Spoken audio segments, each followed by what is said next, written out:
I figure I would give you all an update on the Sea-Doo here and some of the other projects in this video that I've been working on. This one I now have a title to it and the registration, which I'm going to put on. Have not finished that yet, but we've cleaned it up, put a new seat cover on it. I basically bought material at Walmart, and it's pretty easy to just stretch it around and get staples to the back side. Works fairly easy. We got our tilt and trim motor working. It will start and run fine. I got some 2-stroke oil to put in it, and we are going to run the oil injector pump because it just makes it way easier. And what I'm going to do today, which is probably going to be in a separate video, I'm going to take this jet pump off and put a new wear ring in it. We will take you into the garage and show you the other way. Like that, we're in the garage. This one, the 80 Corvette.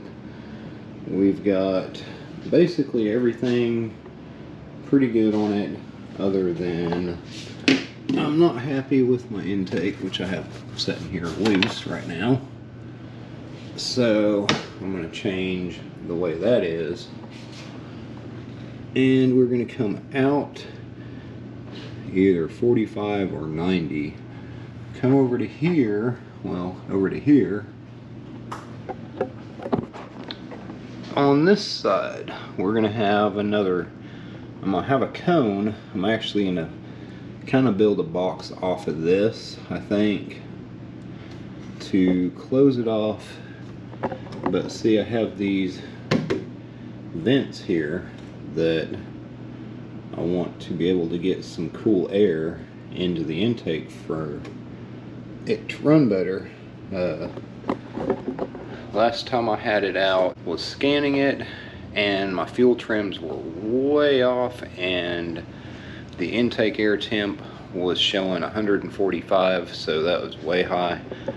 And that's mostly because this radiator's sitting right here, and all the heat coming up from it, and then the fans blowing the air coming up. Not really getting any cool air moving to it. So other than that, I also am going to change out these electric fans. They are what came with this radiator. The radiator's decent, it works. It's these fans that are not moving enough air to keep it cool. So once it gets pretty heat soaked, the temperatures just start climbing. I'm trying to keep it around 180, 185, but I'm hitting 210 and it'll keep trying to climb from there. So I just don't want that kind of temperature, trying to keep the engine cool. Anyway, this is the other project that I got working on, and ordering stuff to pipe that and get that dealt with. I'll show you this one. This one is my kid's. This one has been daily driven for quite a while. He's actually just kind of parked it right now. He's got a few things he's wanting to still do to it, like paint.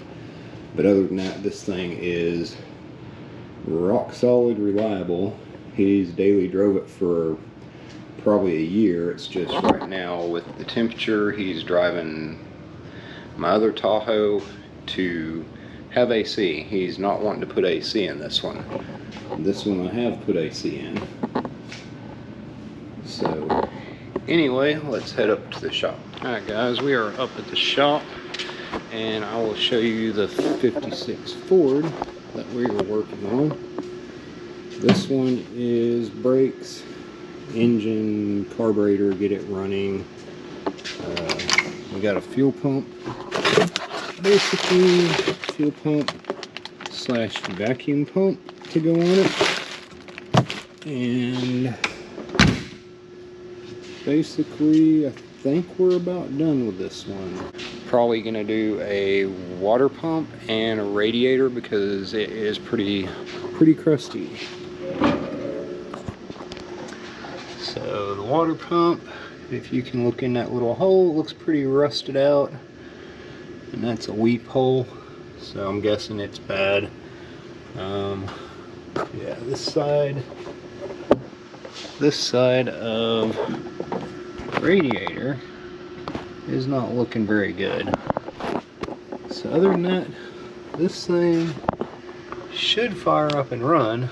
I just got to connect all the lines to it and put the breather back on. Now let's go to the other one. And the other never-ending project is the 2012 Jeep Wrangler. It has 38s on it, has 456 gears,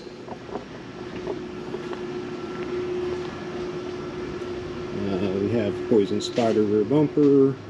This is just a Smitty built carrier, but it has actually been holding up pretty good.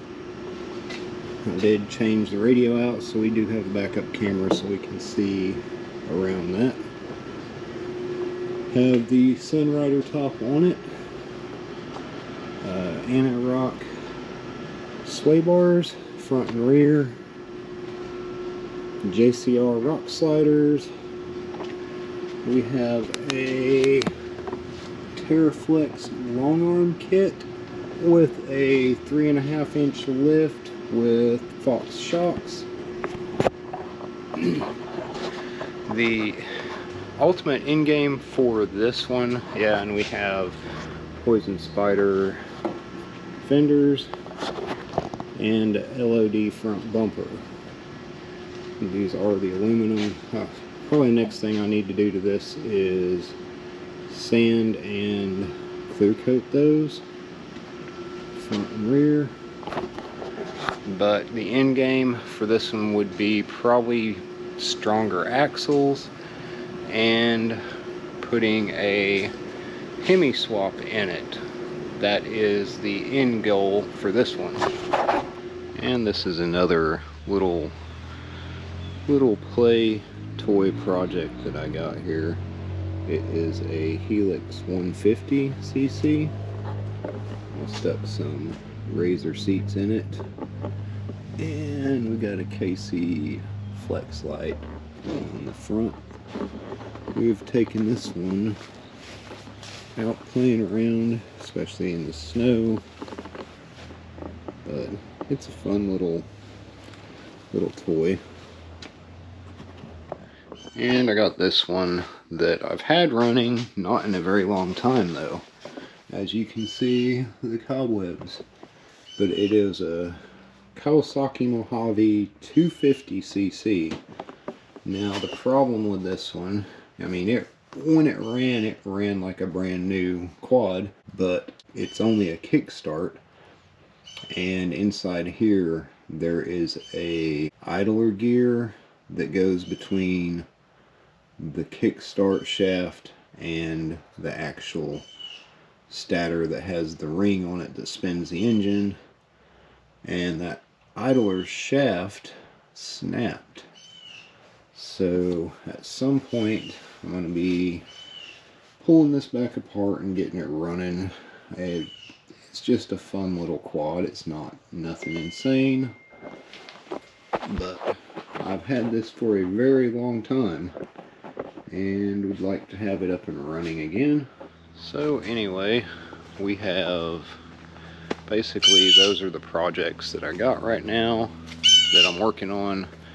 And actually today my kid is going to pick up a 76 Chevy C10. That is probably going to be another small project, but he's wanting to turn that into a daily work truck. And other than that, I will probably catch a video on that one once he gets back, and I will talk to y'all later.